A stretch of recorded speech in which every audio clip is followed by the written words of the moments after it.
I'm so grateful for Phil, and I'm so grateful for the way that he makes the gospel come alive in the midst of us.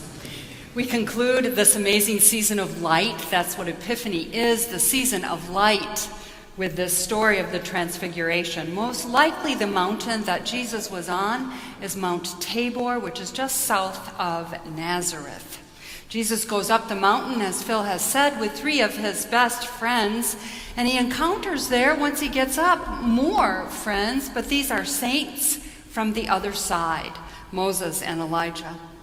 The air on top of that mountain is supercharged.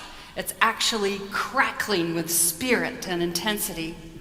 They are in the presence of promise and power. The disciples get it right away. Have you ever been through an electrical storm? Have you ever watched an electrical storm? And then after that storm peered outside and the sun is shining and the air is alive with energy?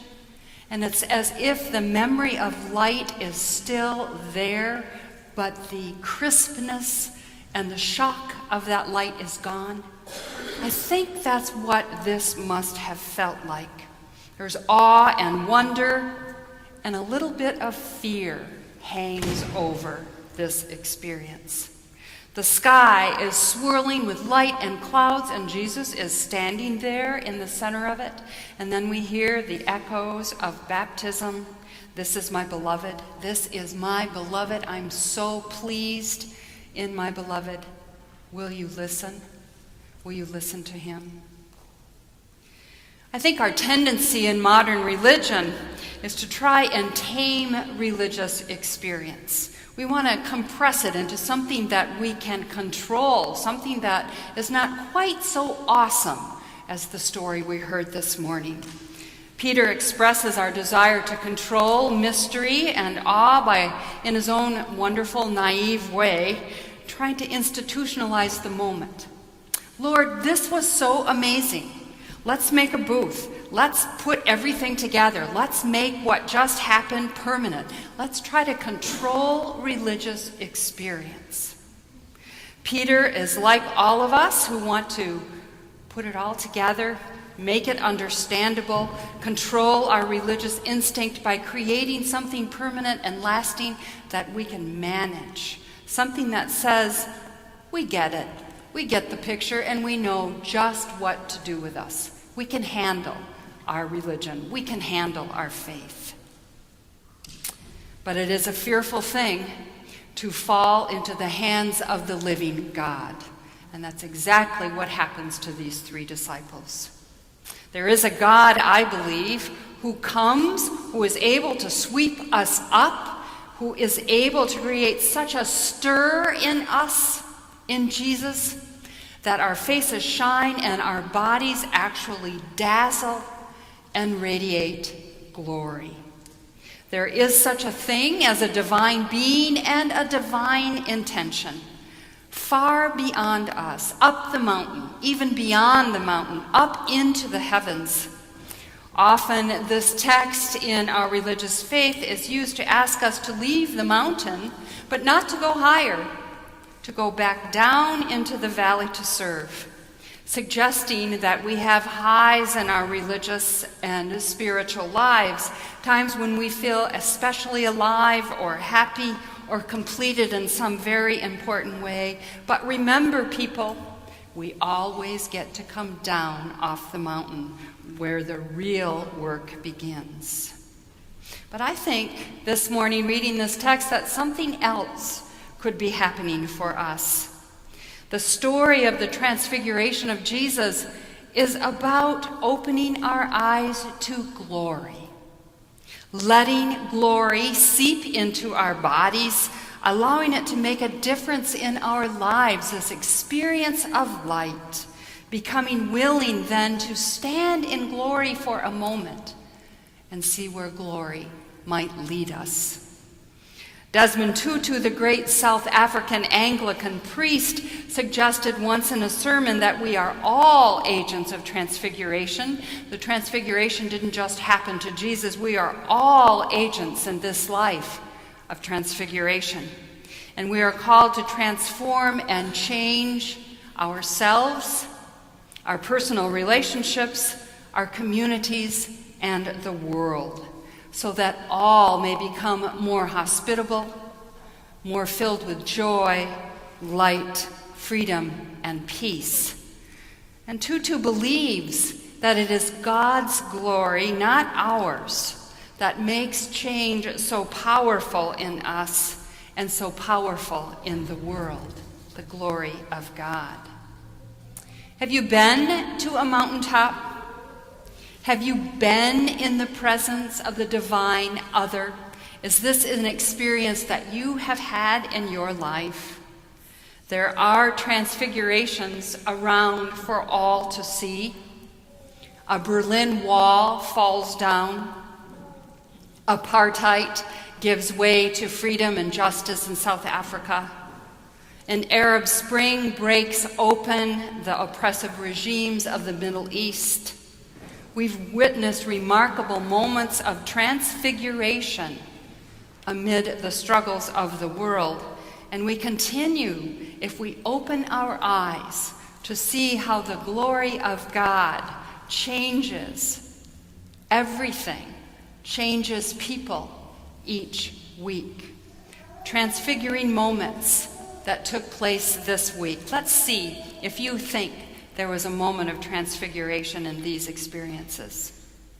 Arizona Governor Jan Brewer vetoed a bill that would have allowed local businesses the right to deny services to gay and lesbian customers based on their religious beliefs. This bill actually came to the Arizona legislature, and they actually thought about passing it.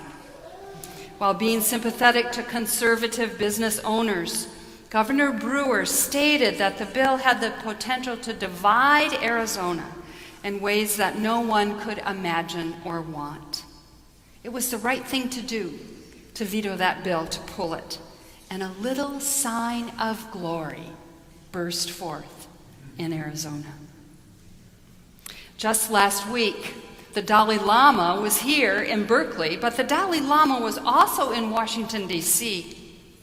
The Dalai Lama visited a think tank called the American Enterprise Institute, an institute that upholds the ultimate values of money and power in the marketplace. He was invited to come by the director of the institute, Arthur Brooks, who thought that he was a pretty amazing being and might have something to say to the members of the institute. The Dalai introduced himself to the institute as a socialist leaning on Marxism, and during his speech, which was so winsome, so loving, so transformational, folks in the audience could be seen wiping tears from their eyes. Needless to say, the Dalai talked about human rights and justice for the poor in the world. Glory shone out of his countenance in that moment, and those present knew that they had been in the presence of someone who lived on a high mountain, radiating the light and the heart of God. And in Kiev, after a most bitter week of protest and escape of the president to a hidden location, this is what I thought was just an incredible scene. Citizens could be seen walking the grounds of the presidential palace in Kiev, not in a frenzy of anger and violence with a desire to destroy the opulence of the presidential palace, but peacefully and with curiosity, simply trying to understand and comprehend what was going on in that place, in patience and with faithfulness to order and love of their country. There too is the glory of God, in the faithfulness and in the quiet of that moment.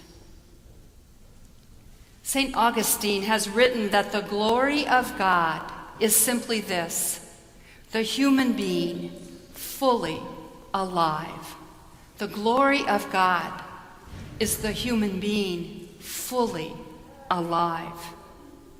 The disciples went up the mountain to see a human being charged with the power of glory, so alive, so present to God on the mountaintop. The disciples caught a piece of that, and they were transfixed and changed by the light and the power shining from the face of God. God creates and makes us all of us, come alive with divine intention to charge the world with the grandeur of God's glory. So the story of the transfiguration is not about leaving the mountaintop or releasing whatever we've grown attached to and need to let go, although there are aspects of that in this story. It is not about resisting our desire to turn moments of transcendence into monuments, although that is present in this story. It is about opening our eyes to glory, God's glory, allowing glory to alter us, to change us, and recognize that we are called always to live in the presence of the potential for glory. Daring each one of us